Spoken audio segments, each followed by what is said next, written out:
ज़ुल्करनैन का तीसरा सफ़र। हज़रत ज़ुल्करनैन का तीसरा सफ़र सूरह कहफ़ की आया नंबर 92 से 98 में लिखा है। ज़ुल्करनैन अपने तीसरे सफ़र में एक ऐसी जगह पहुँचे जहाँ दो रुकावटों के दरमियान कुछ लोग मिले।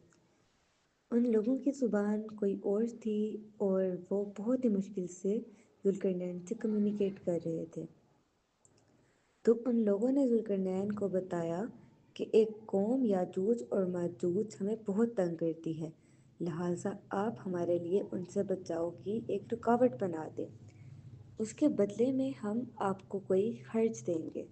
तो ज़ुल्करनैन ने जवाब दिया कि नहीं, तुम्हारे पैसे की ज़रूरत मुझे नहीं, जो मेरे अल्लाह ने मुझे अता किया है वो उससे बेहतर है।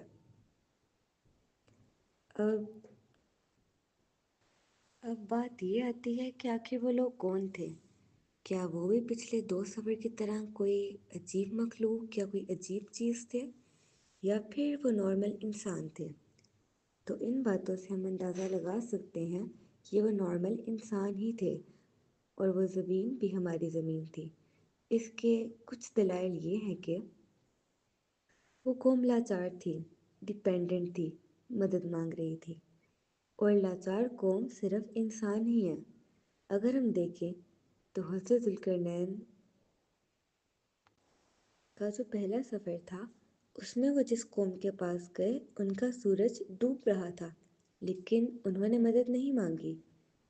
और जो दूसरे सफ़र में जिस कौम के पास गए उनका सूरज उनके ऊपर डायरेक्ट पड़ रहा था, लेकिन उस कौम ने भी ज़ुल्करनैन से कोई मदद नहीं मांगी। लेकिन तीसरे सफ़र वाली कौम ने ज़ुल्करनैन से मदद मांगी। दरअसल ये इंसान की फितरत है कि वो दूसरों पर डिपेंडेंट होता है, वो दूसरों से मदद मांगता है। और दूसरी दलील इस बात की ये है कि इस कौम में किसी किस्म के पैसे का कॉन्सेप्ट था। उन्होंने ज़ुल्करनैन से कहा कि हम आपको खर्च देंगे, यानी किसी किस्म की कोई करेंसी।